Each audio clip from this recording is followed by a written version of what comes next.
मरे घर पनिया पिलाई दी है जान गे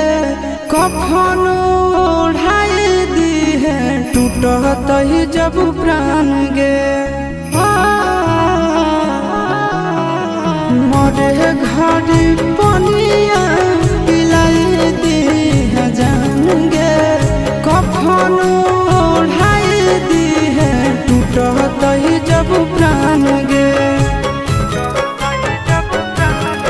हगे हमारा से तोरा जाती प्यार होता भेंट सक छात कर लगे